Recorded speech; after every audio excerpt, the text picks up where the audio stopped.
The following is a commercial program paid for by Steve Landers for Mayor Campaign. The opinions and views belong to its sponsors and are not those of Nexstar Broadcasting, Inc., this station, or their affiliates or employees.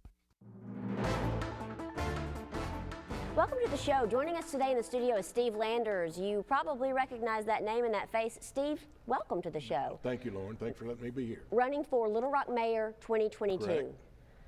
So you've seen success in the auto dealership business, and you've sold those dealerships, were in retirement, enjoying that. But what makes you want to run for mayor?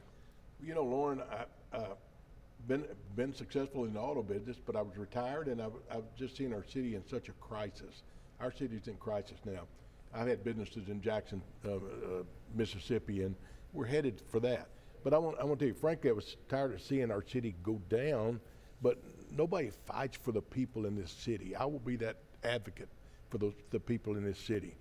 And I want to get our parks clean. I went to two parks this week, just two, and both parks had raw sewage leaking out into the parks. That's where children play. We shouldn't have raw sewage leaking in those parks, you know. And so I'm going to do those things. I'm going to be an advocate for the people in the city. We go to bed at night. We don't feel safe. We won't go to movies. People don't go out to eat like they did, you know, and that hurts the businesses in our city. I'm very pro-business. I'm very pro-jobs, and I will bring more jobs and stuff to this city than any mayor ever has. You mentioned crime, and that seems to be a topic with a lot of people recently. What makes you feel that Little Rock is less safe now than it has been in the past? Well, you know, right now we've got homicides are up 59%. Wow. You know, and since in the last 5 years, they've been up 59%. They're up 35% this year over last year, and last year was horrible. And so they say, the city hall says, well, you know, it's because they knew each other. Well, it doesn't make any difference whether they knew each other or not. It's homicides. You know, when a 7-year-old girl gets shot going to the zoo, we've got some real issues in our city, and we've got to address those. And when they cover up deaths that happened, a 12-year-old girl was driving her car a year ago, and she gets in a chase. The police chase her, and she has a wreck, kills a kid in the car. They didn't even mention that till the other day. They brought it out a year later. It was March a year ago. So you know, that's lack of transparency. That's lack of telling the people exactly what's going on.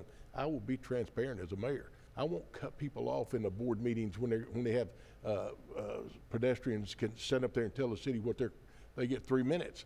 I said in a meeting last night where people got cut off. They couldn't give them their 3 minutes because they allowed some people to go over 3 minutes. They cut off people at the end, so not to give them their 3 minutes to talk. I'm not that guy. I'm going to be a guy that listens. I'm going to be a guy that goes to work to work. I'm not going to have someone drive me to work every morning, and I'm not going to have personal security. I'm not going to have we're tracking this year 700,000, maybe 800,000 this year, but in the time our mayor's been in office, he will have spent over $2 million if he continues at this pace he's going right now. Steve, if you are elected mayor, what will you do to actually bring those crime rates back down? Well, if elected mayor, I'm going to start making changes with our police department. Right now, we're 95 to 100 officers down at the end of the year. At the end of this year, we'll be 95 to 100 officers down, and he came in saying he was going to bring 100 more in. Well, now we're 95 to 100 down, so we're minus 200 from where he wanted to be. You got to have police. You got to have fire, and you got to support them. You mentioned increasing transparency. What does that mean to you, and how will you implement that as a mayor to show that you and your team are being transparent? Well, I can show you right now that I'm transparent because for the last 10 months, I've handed my business card out, Steve Landers for mayor. Every card I've got has my cell number on it.